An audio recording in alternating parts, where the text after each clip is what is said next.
Hey guys! Hey guys! We're back with another Walking Dead review. In this video, we're going to be reviewing the Walking Dead comic issue number 152, titled United in Fear. If you haven't read it yet and you want to avoid any spoilers, skip this video and come back later, because everything we say from this point forward is going to be a spoiler.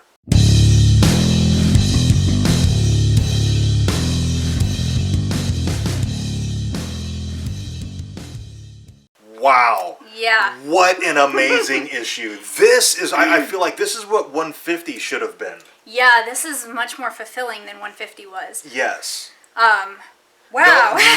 No character deaths, No. but some major developments and a lot of just a lot of things going on. There's so much to talk about in this issue. We'll start with the big one. Negan is out of his cell.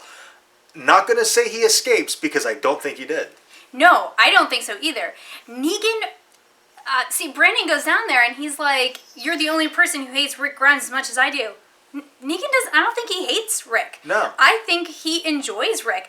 I don't think he's done toying with Rick. I don't think he wants to escape. He wants to be down there in that cage, and he wants to mess with Rick. So it would not surprise me at all if he brings Brandon to Rick and be like, "This asshole just let me out." Yeah, like dragging him by his ear, Yeah. like, guess what he just did? Yeah. Like, if I was just talking about this right before we started the video, if Rick is Batman, Negan is the Joker, and the Batman doesn't kill, although Rick has proven that he's ready to kill, but for sake of the euphemism, and the Joker won't kill because Batman's too much fun. Yeah. And Negan will not kill Rick because he's having way too much fun messing with him. So I definitely think Negan is playing Brandon and is just messing with him. And he's going to use this to mess with Rick because he's out, and he's going to, I think he's going to turn himself back in. Yeah. And that's totally going to mess with Rick's mind. And before the video, we're discussing, we think Negan's end game is not to kill Rick, but to turn Rick into Negan. Yeah. Which he's started to do. Rick is coming the across. F-bomb was very prevalent for Rick in this episode. And just the Rick's decisions are much more something that Negan would do than something the Rick we're more familiar with would do. Like even in the beginning, when Brandon confronts him and starts beating the crap out of him, at first, it was very Rick-like, and he allowed him to do it. But then he got mad, and he started beating the crap out of the kid while he started choking him with his cane. And that's very not Rick. Yeah. And told him, you mess up, and I'll put a bullet in your head. Yeah, like Rick, this is very Negan, and let's see exactly what he say. He says, I'm going to read the whole thing. It's kind of long, so please excuse me.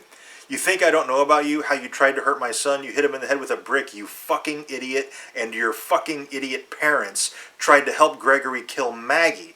And then your stupid fucking father tried to kill me. I want to give you a chance. I want to help you. But now, I just don't know. Maybe I'll just choke you the fuck out instead." And then Michonne intervenes. Yeah. That's not Rick we know. That's not Rick. That is very Negan. Negan, Yeah.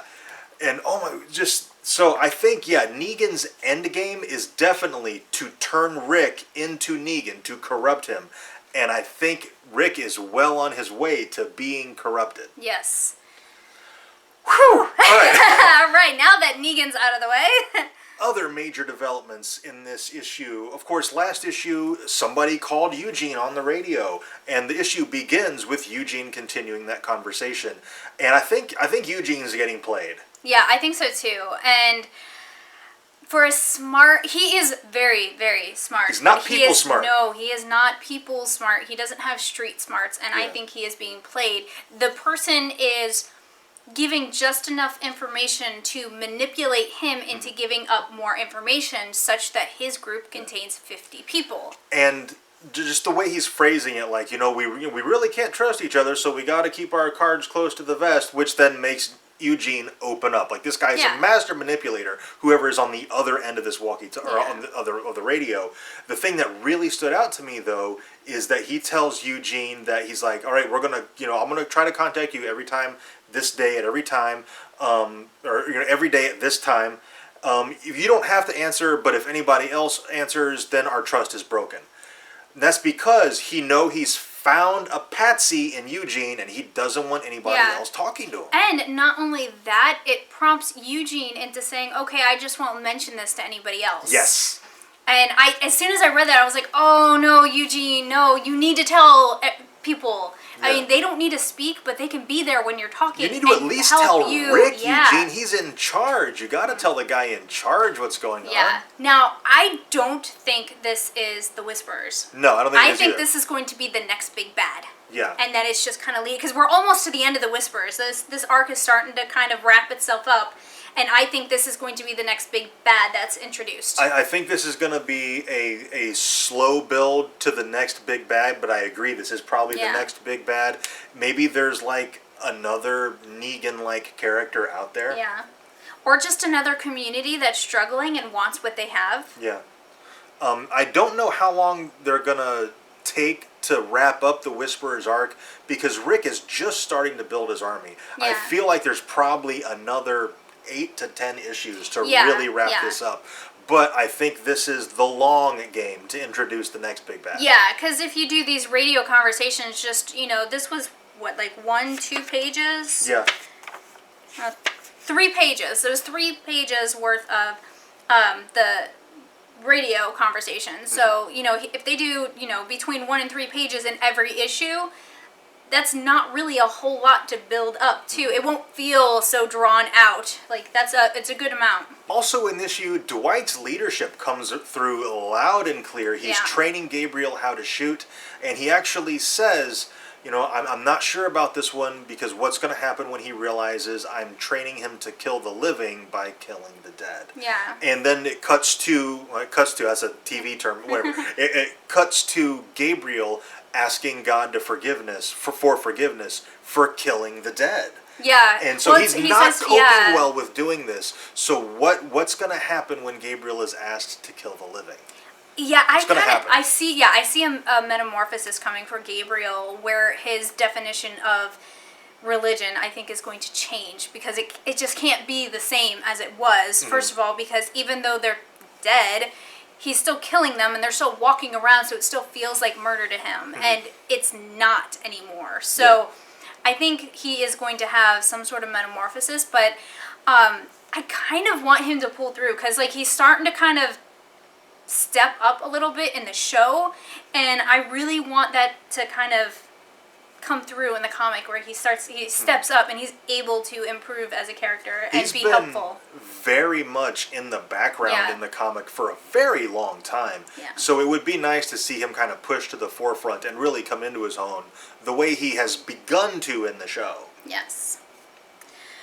Also, talking about comparisons from the show to the comic, Brandon, I think he was channeling Ron. Yeah, I totally. think so too. Yeah. Or maybe when they conceived of Ron, they had already conceived of Brandon, and they channeled Brandon into Ron in the show. But those two characters seem very, very similar to me. Yeah, they do. We also have Rick is having people basically graffiti the walls with "Silence the Whisperers." Yeah, it's right on the cover. Yes, and I love that they brought it up, because they easily could have just left it as a panel and not explained it. But Michonne asks him, "Are you sure this is a good idea?" And he's like, "Yeah, it's keeping them angry." And she's like, "But that was the problem in the first place." And he explains that. But now they have a direction. We're training people, so now we're going after them. Yeah. I need to keep them angry so they don't second guess my decision. Yeah, and he says, directing their anger toward the Whisperers instead of at me. Yeah. Which is a very dictatorial stance and a very Negan kind of a thing it is to very do. Negan. In fact, I think that the title of this comic, which is United in Fear, I think United in Hate or United in Anger would probably have been a better title for this issue. Yeah, because they're not really afraid. They're mad. Yeah, they're mad. And just I think United in Anger would have been a better, because Brandon is angry at Rick, and Rick is angry at the Whisperers, and he's channeling everybody else's anger toward the Whisperers. I think United in Anger probably would have been a better title. Yeah, I agree. And the very last panel is Michonne and Rick standing in Negan's jail. His sole, only, solitary. Single cell jail. And Michonne's just like, he's gone. And Rick says, fucking hell. I really think the next issue is probably continuing right after that with Negan, leading Brandon in by the ear, going, you know what this dude tried to do? Let me out. Yeah. So I'm really excited for 153. The cover of 153 actually looks kind of interesting. We'll see if I think they showed it here. Yes. There's the cover of 153. Rick doubled over as though he's been kicked in the stomach or something with blood on the ground. Mm-hmm. So if I'm going to guess anything from that cover, I think Rick is going to follow through on his promise and he is going to kill Brandon. Yeah, like the cover kind of... They like to make a cover that suggests something and it's actually something else. Uh-huh. So it suggests that Rick has gotten the crap beat out of him and is sitting there in his own blood. And instead, it's probably he kills Brandon and is sitting in his blood and is like, oh crap, like he realizes what's going on and like, I just did that. Like he just killed this teenage boy and the reason he's doubled over is because he's been throwing up. Yeah.